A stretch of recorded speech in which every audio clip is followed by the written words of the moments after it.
These are the real reasons why Black Africans were viewed as threats and had their rights continually fought down and bottled up. Black people have had a long history of being faced with differential treatment, prejudice, and discrimination that is still evident even in recent times.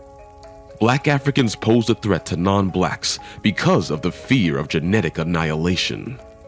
You see, during the era of slavery institution, it was discovered that when white slave masters produced children with their black slaves, there appeared to be an override of genes seen in their offspring.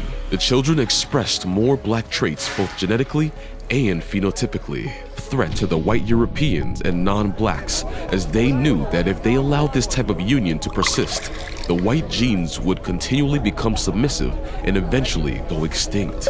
Consequently, the one-drop rule was adopted, which introduced the segregation and undertreatment of individuals with the slightest traces of black ancestry and the criminalization of interracial marriages. Under this rule, a person was either black or non-black. This was part of what influenced former American President Abraham Lincoln to state in his 1858 speech, "I am not, nor ever have been in favor of making voters or jurors of Negroes, nor of qualifying them to hold office, nor to intermarry with white people." The laws enacted and fears expressed were likewise triggered by several other reasons, including the fact that Africa is believed to be the birthplace of the first humans. Through the millennia, Africans have made significant contributions to art, science, philosophy, and various other fields, shaping the course of human history. Centuries of time have allowed Africans to migrate into Asia and Europe, and today, it is believed that people living in these regions are predecessors of Black Africans. As much as non-Black people try to fight the existence of this truth, genetic testing has already shown that Europeans have between 4 and 20% of their genes similar to Northwest African ancestral groups. So much so that a random selection of any human in any part of the world will show traces of African genes, further proving that Black Africans are the actual ancestors of everyone. However, the Latin Americans had it different. During the reign of the Spanish and Portuguese Empire, slave masters usually got married to their slaves and bore children who could enjoy their rights despite being of multiracial origin. Even Arabs would marry their black slaves and have children who would introduce themselves as Arabs following Arab culture and customs. Frances Cress Welsing argued that white racism was driven by the fear of genetic annihilation. Her argument was, since white people are a global minority in the world and that the white genetic features are recessive, white supremacy developed as a means to ensure white survival. Another aspect where Black Africans were perceived as a threat was the existence of physical superiority. Countless studies have shown that people are more likely to perceive a black man as stronger, even when standing side by side with a non-black man of equal size. An individual is viewed as weaponized, fierce, or a danger just because they are black. Non-blacks feared that if black people eventually got their hands on power or political matters, they were going to dominate. In desperate measures to avert these possibilities, systems were put in place that exempted black people from any position of power. During the transatlantic slavery era, many young black boys between the ages of 10 and 12 had their male parts completely cut off, just to snatch away any form of masculine pride in them. The physical prowess of black people was greatly downplayed, and the idea that black people were uncivilized, barbaric, and lacked the cognitive abilities that were necessary to handle political matters was propagated. The Greek philosopher Aristotle strongly believed and justified the institution of slavery. According to him, nature has made some people physically strong so that they can perform physical work for a longer duration of time, while some other people are mentally strong and are able to exert themselves mentally for a long duration of time. He was of the opinion that slaves were the possessions of their masters. He said that slavery is natural and beneficial to both the masters as well as the slaves. He firmly emphasized that slaves had no reasoning power, despite the ability to understand and follow their intellect. According to him, natural slaves are those who understand reason but possess no reasoning ability. European colonists saw themselves as delicate, fragile, and more intellectual. They considered this trait superior and began to sell the narrative that Black Africans with all of their strengths were selected by nature to serve. These racist ideologies further propagated the belief in white superiority and black inferiority, playing a significant role in perceiving black Africans as unintelligent and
blacks were heavily threatened by the magnitude of resources present in Africa. They could not fathom how rich the black continent was. Consequently, they feared possible world domination by the black nations. Even after the slave trade had ended, Europeans' interest in Africa was still going strong. They saw that indeed, Africa was a continent filled with vast natural resources and mineral wealth. The natives often fought against the European powers.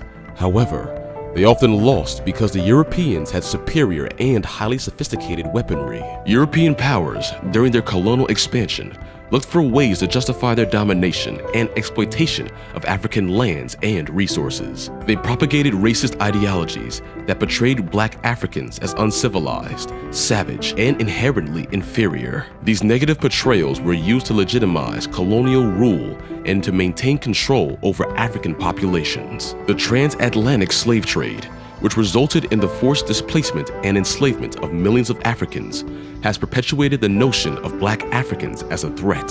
Slavery, built upon racial prejudice, reinforced negative stereotypes that portrayed black Africans as inherently violent and dangerous. The legacy of slavery and colonialism has shaped the social, economic, and political structures that disadvantage black Africans, leading to marginalization and discrimination that persists even till the present day. This marginalization, in turn, fuels stereotypes and biases, further reinforcing the perception of black Africans as threatening.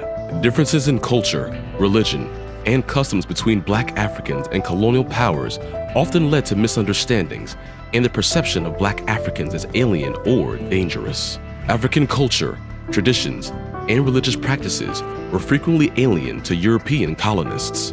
Many Europeans rejected this as primitive or barbaric, instead of making an effort to comprehend or appreciate these cultural distinctions. These misunderstandings contributed to prejudices and ideas about black Africans being mysterious, exotic, and sometimes vile. The prevalent Eurocentric mindset of the colonial era, which views European culture as superior and any deviation from it as a danger, served to promote these misconceptions. The fear of resistance from black Africans was a significant factor that shaped colonial powers and strategies.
and Malcolm X led the charge, inspiring millions to challenge the status quo and demand justice. Through peaceful protests, sit-ins, and acts of civil disobedience, they brought intentional attention to the injustices faced by Black people, ultimately leading to landmark legislation such as the Civil Rights Act of 1964 and the Voting Rights Act of 1965. One of the key aspects of the fight for equality and inclusion has been the dismantling of harmful stereotypes that have plagued Black communities for generations. Black activists and intellectuals have continuously challenged these stereotypes through art, literature, and academic discourse. By highlighting the achievements, contributions, and talents of Black individuals, they have effectively reshaped the narrative and shattered deeply ingrained prejudices. Black individuals and communities have also fought for increased representation and diversity across various sectors of society. From politics and entertainment to business and education, Black voices have pushed for greater inclusivity. Organizations such as the National Urban League and the NAACP have played instrumental roles in advocating for equal opportunities, fair hiring practices, and diverse representation at all levels. However, the fight is far from over, and continued efforts are needed to dismantle systematic barriers and ensure that Black voices are heard, respected, and valued.